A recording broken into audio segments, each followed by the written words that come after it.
They taped the $75 fine to our old screen door, on Thanksgiving morning. Name's Lauren Whitaker, 33, attorney, but I was just a daughter holding a mug that still smelled like Mom's lemon balm tea.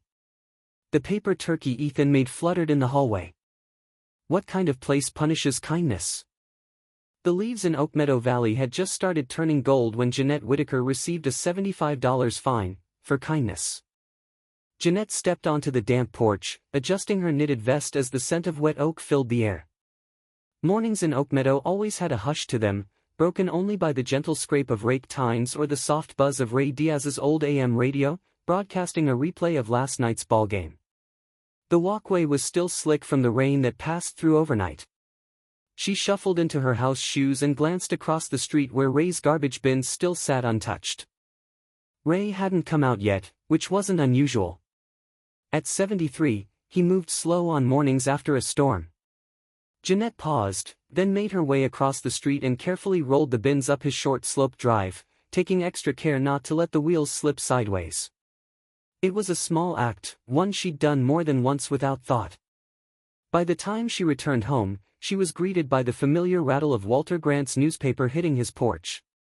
"You're too kind, Jeanette," he said with a dry chuckle. She smiled, waving off the comment, and returned inside, where the kettle had just started to hum.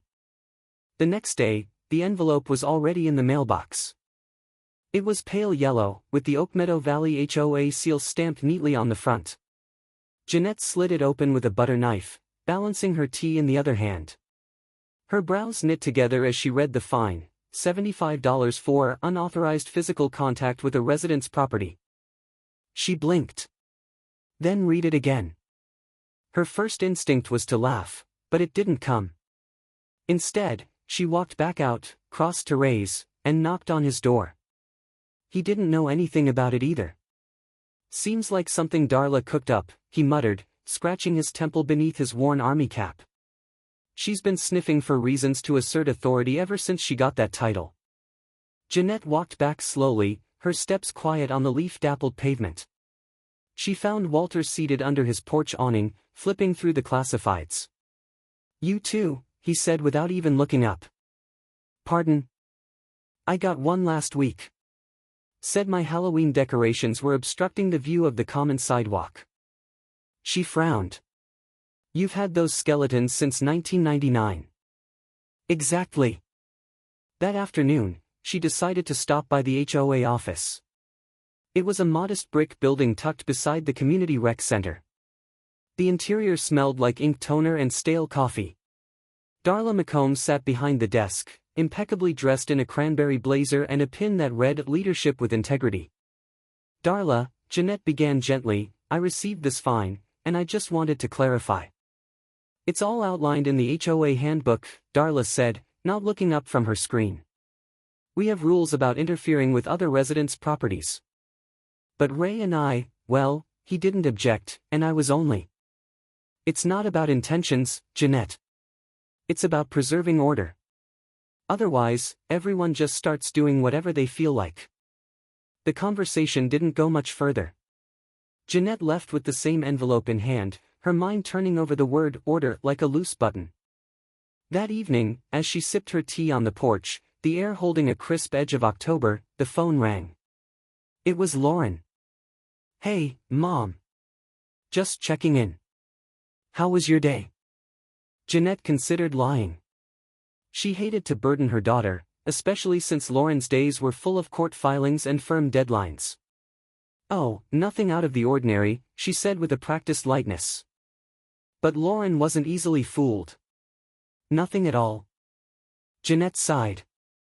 "Well, I did get a little letter from the HOA. Something about helping Ray with his trash bins." "A misunderstanding, really?" There was a pause. "They fined you for helping someone?" "It's only $75, Jeanette said, brushing it aside. "That's not the point." Jeanette didn't answer. She watched a squirrel leap from one branch to another, scattering leaves like amber confetti. The next morning, she found a laminated notice pinned beside the row of mailboxes, "Jeanette Whitaker, non-compliant with HOA safety protocols." It was printed in bold Arial, framed by an official blue border. She felt her cheeks burn. Walter appeared at her side moments later. They posted your name. You all right? She nodded, lips pressed together. I think so. But she wasn't sure. That evening, as she settled into her armchair and unfolded the day's crossword, the phone buzzed again. Lauren's voice was firm. Mom, forward me everything. I'm coming down this weekend. Lauren hadn't set foot in Oakmeadow Valley since the HOA bylaws required dog DNA registry. Lauren pulled into Oakmeadow Valley just as the morning mist curled off the pavement. She hadn't been back in years, not since that bylaw fiasco over pet DNA had made local headlines. Still, the valley held the kind of gentle nostalgia that softened even the sharpest memories. The golden maples arched over the main street like a welcoming gate, and Ray's diner sat on the corner, alive with the hum of breakfast chatter and the smell of hash browns drifting out like a warm handshake. Inside, Ethan scrambled between booths with a plate too large for his frame. His apron proudly declared "World's Okayest Dishwasher," a title he wore like a badge of honor. Jeanette sat in the back corner, her knitted vest layered under a quilted jacket, and Ray nursed a black coffee while nodding along to an old baseball game on the AM radio. Lauren slid into the booth with a smile, but her eyes narrowed slightly. Mom, Ray, when did this place get so regulated? Ray gave a dry chuckle. Somewhere between the no-windshield ordinance and the mailbox inspections. Jeanette tried to laugh, but the weight of the fine still hung in her expression. She reached for her daughter's hand. It's gotten worse. They're not just enforcing, they're targeting. Especially the ones who don't push back. Lauren sipped her coffee, her legal mind already spinning. Who else has been fined like this? Ray lowered his voice. Betty from Maple Court got fined for painting her porch steps non-standard blue. Harold, 2 blocks over, for planting sunflowers, called it an obstruction. And me? They said Ethan stacking dishes outside the diner kitchen was community sanitation risk. He shook his head. It's like they want us gone. Jeanette added quietly, and the fines aren't warnings anymore. They're deductions from escrow. That afternoon, Lauren sat through the HOA board meeting, arms crossed, expression unreadable. Darla McComb stood at the podium, reading from a thick binder like she was quoting scripture. Section 6.3c states no resident may interfere with property not listed on their deed, Darla intoned. Lauren raised her hand. Does your HOA have an updated compliance clause post-ADA revision, Title II, 2021? The room went still. Darla blinked. Our bylaws are perfectly. Are they? Lauren interrupted softly. Because federal ADA law supersedes HOA rules. And not updating those bylaws isn't just negligent. It's exclusionary. Ray leaned slightly toward Jeanette. Your girl's got her mother's fire. Darla recovered, flipping pages. This isn't a courtroom, Ms. Whitaker. No, Lauren agreed. But you've just opened the door to federal scrutiny. It wasn't revenge. It was education, with teeth. Lauren sat at Jeanette's old desk, surrounded by HOA manuals, federal statutes, and a half-drunk cup of diner coffee. Her fingers danced over the keyboard as she translated frustration into formal language. She wasn't fighting fire with fire, she was fighting bureaucracy with bureaucracy.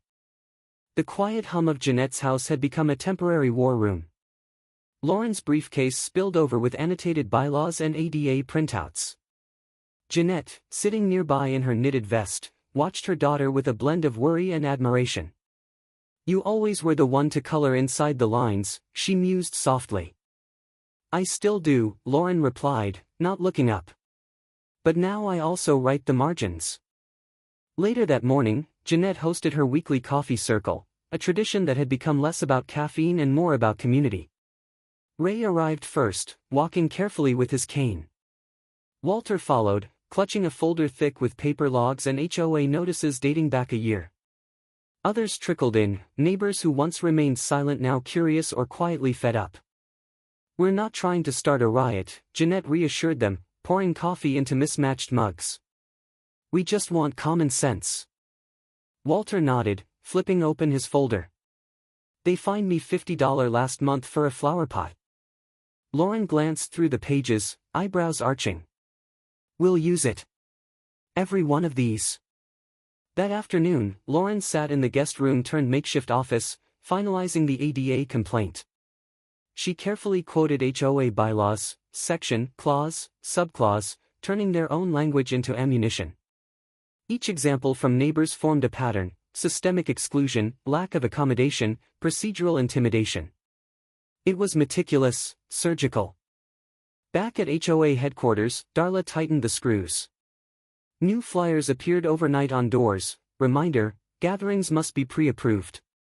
By Monday, Jeanette received a second warning: violation of Article 4.2.2, hosting unauthorized resident assembly. Jeanette stared at the paper, sighing. Apparently, sharing scones is now a felony.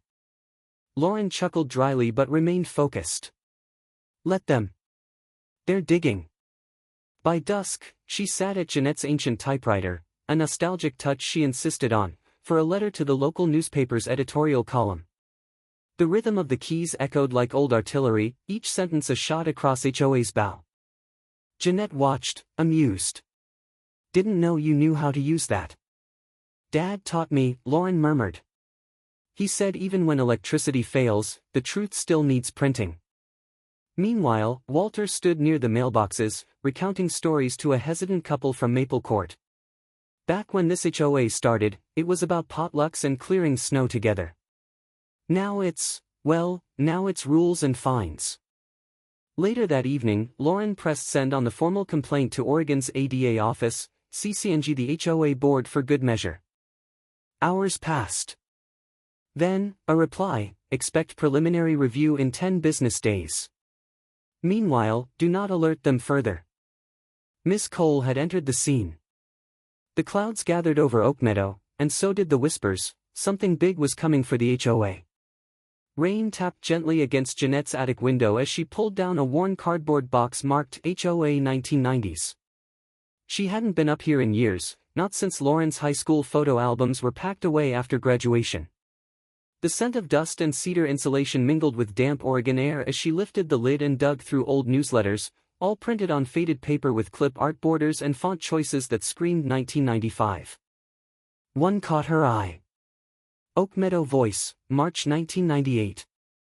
It was yellowed, coffee-stained, and folded in half, but legible. A headline declared, accessibility enhancements coming this spring. Below it, a cheery paragraph detailed a plan: in compliance with ADA guidelines, curb ramps will be installed at all main intersections by spring 1999. Jeanette stared at the words. The ramps were never built.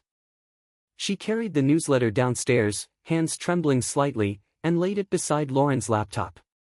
Her daughter was mid-call with a legal contact, but her gaze fell to the page instantly. She raised a brow, then mouthed, "This is big." Meanwhile, Miss Cole made her rounds quietly. She walked the neighborhood that afternoon in a raincoat, clipboard under one arm. No fanfare, no introductions, just a federal ID badge and a discerning eye. She measured curbs with a retractable tape, scribbled notes, and hand-sketched maps of every corner and crossing. Walter, watching from his porch, waved and offered a thermos of coffee, which she politely declined. "She's more serious than a census taker," he muttered to no one in particular. At the same time, Darla grew uneasy. She called an emergency HOA board meeting that Friday evening, posting the notice inside her screened porch, a place no one but her dog walker ever visited. There was no community-wide email, no flyer. Just her, 2 longtime board members, and an agenda marked confidential. But Lauren found out. "They think hiding behind bylaws will protect them," she said to Jeanette as they walked toward the meeting hall, umbrella shielding them from cold drizzle. "Tonight, they learn what transparency feels like." Inside, the meeting started stiffly. Darla read from a printed agenda, skipping introductions. "Before we move forward, I'd like to address recent resident disturbances and misuse of community space." Lauren stood, calmly holding up the 1998 newsletter. "I'd like to submit a historical document for the board's review." The room stilled. Darla froze mid-sentence as Lauren approached the table, placing the paper before her. The other two board members leaned in. One of them, Mr. Hensley, blinked behind his bifocals. "We promised ADA ramps." "More than that," Lauren said. "Your HOA used its own newsletter to pledge federal compliance and never delivered. That's not just a broken promise. It's potential fraud." For a moment, no one spoke. Then Darla hissed, just under her breath but loud enough to sting, "You want war? Fine. Let's see how long your mother enjoys those rose beds. No sirens, no banging on doors. Just a letter with a state seal, and silence from Darla for 2 whole days." The morning air in Oakmeadow Valley had turned sharp, the kind that made you draw your coat tighter and your breath visible. Jeanette reached the communal mailbox with her usual thermos of tea in one hand and Ray's newspaper tucked under her arm. Mailboxes clattered open up and down the row, but hers was already ajar. Someone had left it that way. Inside was a cream-colored envelope with a gold Oregon state seal stamped on the flap. She flipped it over. It wasn't hers. The name, Darla McComb, HOA president, was printed in neat, embossed font. A state delivery officer must have left it by mistake. 10 feet away, Miss Cole stood beneath the oak tree, arms crossed. She nodded once. Jeanette swallowed and quietly placed the letter into Darla's box. No one else said a word. By noon, the news had trickled through Oakmeadow like steam through a cracked teapot lid. Ray's diner buzzed with a quieter kind of chatter, speculative, half-hushed, but constant. Miss Patel, one of the HOA board members, sat at the corner booth flipping through her iPad when the waitress passed by. "I don't suppose I can charge this to the HOA card?" she asked dryly. The waitress smirked. "Unless it's been thawed, probably not." That same card had declined earlier that morning at the office supply store when Darla tried to order new ink cartridges. The cashier, who happened to be Lauren's old prom date, had politely apologized and handed the card back without comment. Darla's hand had trembled as she reached for her own wallet. Back at the HOA office, the flickering fluorescent lights buzzed overhead like nervous gnats. The place smelled faintly of paper, dust, and old coffee. Miss Cole stood by the conference table, calm and composed, holding the official compliance freeze letter like a scalpel. Mr. Greaves and Miss Patel read over her shoulder. Neither looked pleased. Lauren and Jeanette sat in the rear row of plastic chairs. Jeanette had on her hand-knitted scarf, the one she made last winter for Ray, but he'd insisted she keep for herself. She adjusted it gently, as if grounding herself. "I spoke to the state ADA office again this morning," Lauren said quietly. "The freeze includes discretionary legal funds. They can't use HOA dues to defend themselves right now." Jeanette nodded, absorbing the weight of that. It's like pulling the batteries out of a smoke detector. They can still burn, but nobody's listening. Across the room, Darla burst in late, cheeks flushed. She stopped short upon seeing Miss Cole. "This is an ambush," she hissed. "No, Ms. McComb," said Miss Cole evenly. "This is a notice. An official one." Darla ripped the letter open, eyes scanning the content with increasing disbelief. "You can't freeze an entire organization, this is unconstitutional." Miss Cole remained still. "You've misused homeowner funds, failed to maintain ADA-mandated access, and violated your own bylaws. This is a temporary compliance hold until our investigation concludes. Further resistance will be interpreted as obstruction." Mr. Greaves adjusted his tie. "Darla, we didn't sign up for this." Darla's voice pitched higher. "You're all just folding. You want that attorney and her mother running this place." Jeanette watched, lips pressed thin. Lauren sat forward, calm but with eyes like a lit match. At the back of the room, young Ethan entered quietly, carrying a tray of leftover turkey melts from the diner. His apron still read, "World's Okayest Dishwasher." He placed the tray on the table and looked around at the adults. "Why are grown-ups scared of mail now?" he asked. Silence. The meeting had begun with tension but ended in complete disorder. Darla crumpled the letter and stormed out, her heels echoing down the hallway like punctuation. Miss Patel quietly pocketed a copy of the letter. Mr. Greaves didn't say a word. The printer jammed as someone tried to copy the meeting minutes, spitting out a half-printed sheet before sputtering to a stop. As the last of the residents filtered out, Miss Cole approached Lauren and Jeanette. Her voice was quiet, resolute. "We'll speak to the residents, without her."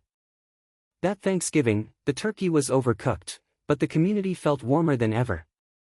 The scent of cranberry sauce mingled with cinnamon and faint coffee grounds as the back door of Ray's diner swung open and closed on a steady rhythm. Inside, the clatter of folding chairs and the hum of light conversation wrapped the room in a gentle murmur. Oakmeadow Valley hadn't seen this many neighbors gathered under one roof in years, not since before the fines and notices, the cold silences and whispered fears. Jeanette moved between tables, balancing trays of sweet potato casserole and green bean almondine, her knitted vest flecked with flour and pride. Ethan darted around in his world's okayest dishwasher apron, carefully distributing paper plates and flicking his hair back every time it drooped in front of his glasses. Ray sat near the window, a folded napkin on his lap and a nostalgic smile on his face. His cheeks had deepened into thoughtful lines, but today they seemed to lift. Miss Cole, seated quietly near the buffet, accepted a cup of cider from Ethan with a nod and a rare, soft smile. She had chosen not to bring her badge. This wasn't supposed to be a protest, Jeanette whispered to Lauren as they replenished rolls. Lauren smiled. But sometimes, a good meal is exactly how resistance tastes. The room erupted in a round of clinking forks and murmured thanks as Ray stood slowly and tapped his glass with the back of his spoon. "Friends," he began, "I've spent a lot of years in this valley.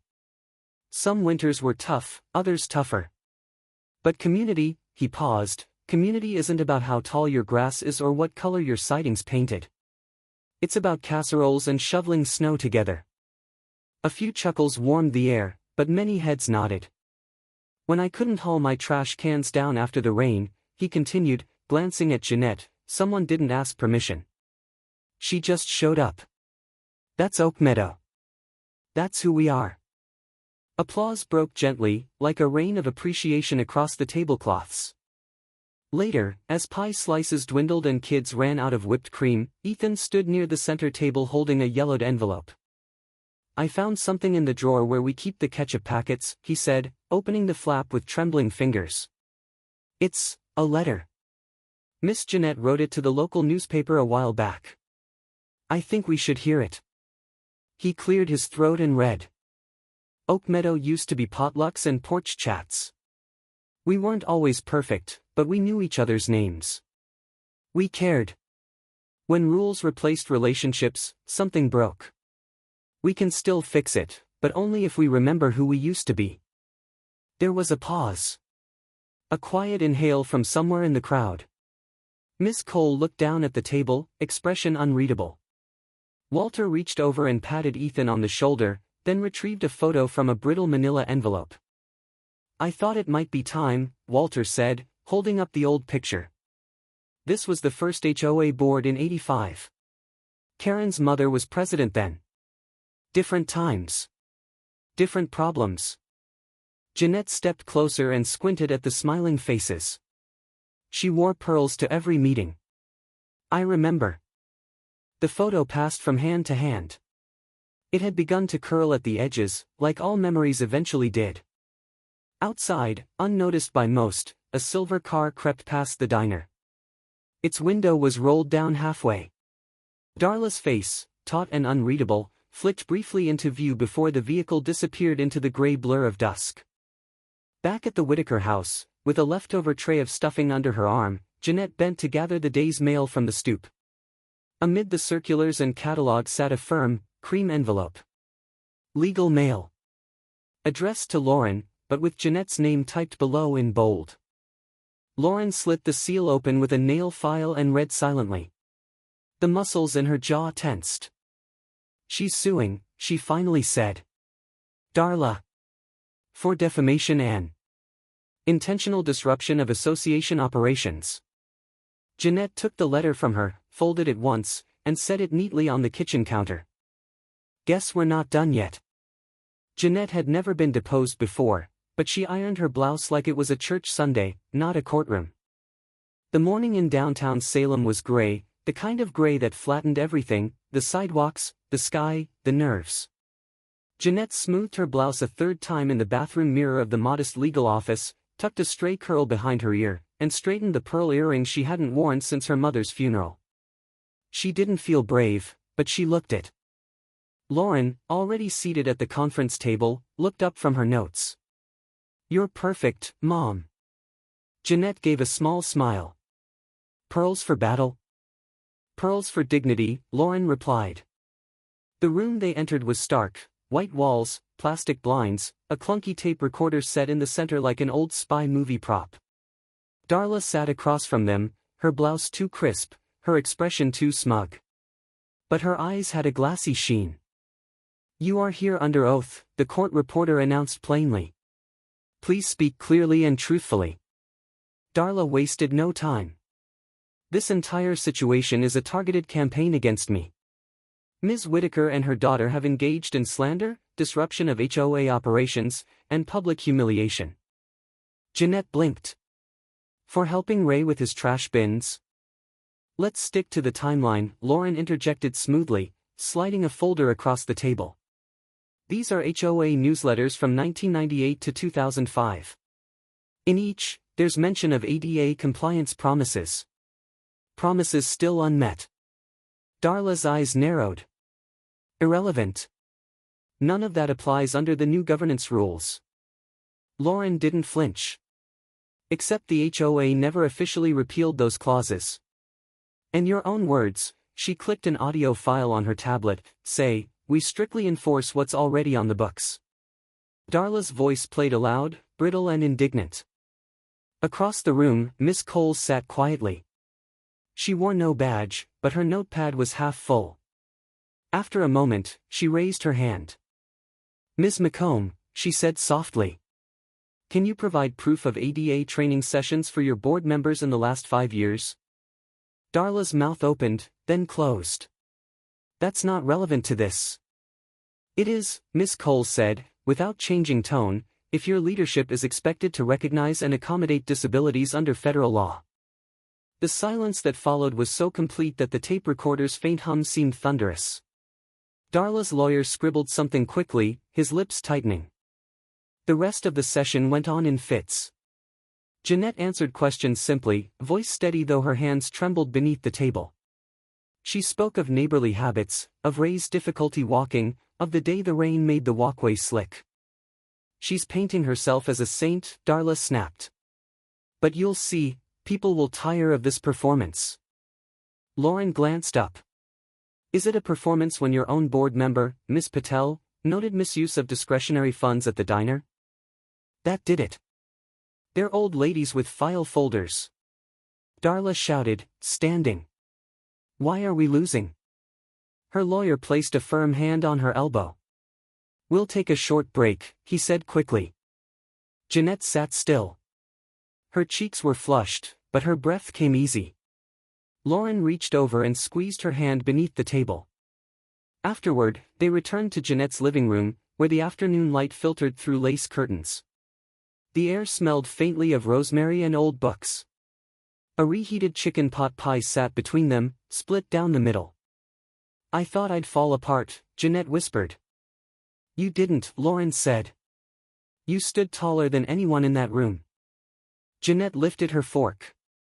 Maybe the pearls helped. Later that evening, Miss Cole stepped onto the porch without knocking. She held her phone to her ear, nodded once, then ended the call. "That was my regional director," she said. "They want to escalate enforcement procedures." Jeanette met her gaze. Miss Cole tilted her head. "Are you ready to lead?" The roses bloomed early that December. So did a different kind of peace. Outside the Oakmeadow Community Center, frost clung to the grass in silver sheets. Holiday lights blinked lazily across porch railings, and paper snowflakes hung from storefronts like quiet invitations. Jeanette stepped into the crisp air with a tray of lemon bars wrapped in wax paper, her breath puffing before her like steam from a kettle. She paused at the threshold, looking out at the row of folding chairs being set up by neighbors, some familiar, some newly brave. Inside, a banner read, "Oakmeadow Open Forum, no fines, just voices." Miss Cole stood near the back, her badge gone but her presence unmistakable. She had brought a stack of envelopes with red seals, holiday cards from the ADA office. She handed them out with a warmth that had taken root since the first walkthrough. Jeanette placed the lemon bars on a table next to a tray of gingerbread cookies and a crockpot of mulled cider. Walter had already begun recounting a story about the first community potluck in 1984 to Ethan, who listened wide-eyed while adjusting the felt cape of his costume, part of the skit he'd rehearsed for days. Lauren stood near the podium, watching her mother as if seeing her in a new light. Jeanette caught her eye, smiled, then turned toward the crowd. The final HOA board meeting began not with a gavel, but with a motion, to dissolve the current HOA structure and reconstitute under temporary state oversight, pending community elections. The motion passed unanimously. Darla sat 2 rows from the back, her coat draped over her shoulders like armor without purpose. She hadn't spoken during the vote. She didn't need to. Her expression, more weary than wounded, said enough. She rose quietly as Miss Cole approached the podium. "The ADA review has concluded," Miss Cole announced.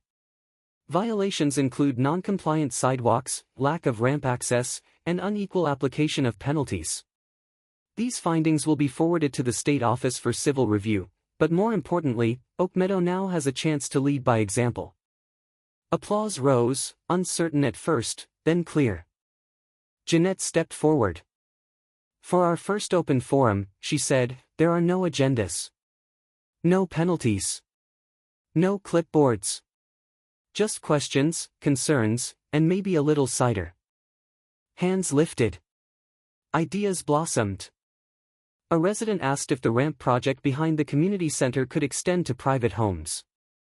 Another asked if fines could be replaced with community service. Jeanette answered each patiently, and when she didn't know, she simply said, "Let's find out together." When the meeting ended, chairs were folded, but conversations lingered. Darla moved toward the exit, her steps measured. She paused at the door, glanced back once, not at the people, but at the snowflake Ethan had taped above the cider table. In neat marker, it read, "Fairness smells like gingerbread." No one stopped her. No one needed to. Her SUV disappeared quietly beneath a halo of holiday lights. That evening, in the softened glow of her kitchen, Jeanette stood at the window. Outside, 2 volunteers, teenagers she barely knew, were laying the foundation for a new ramp beside Ray's porch. She watched as they laughed and fumbled with a crooked plank, and something in her chest settled. On the table behind her, a wrapped bundle rested, a scrapbook tied with blue yarn. Walter had handed it to her after the forum. On the cover, Oakmeadow Rising. Inside, handwritten notes from neighbors. "Thank you for reminding us we're more than rules. You made my mom feel safe again. We stopped being afraid." A tear slipped down Jeanette's cheek, then vanished into a smile. Ethan's note still hung on the fridge, "You're cooler than TV lawyers." She whispered, not to anyone in particular, "Let's make sure no one gets left behind again." Outside, the roses in her yard, confused by the early warmth, had begun to open, petal by petal, like promises.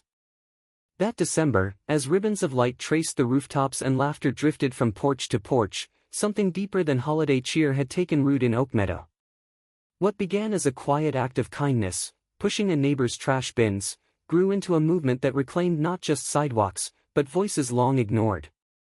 When rules are used to uplift, communities flourish. When they're wielded as weapons, they fracture. Perhaps it's never too late to stand beside neighbors, not behind rules. And like the first rose blooming through frost, real change often starts with something small, but deeply rooted.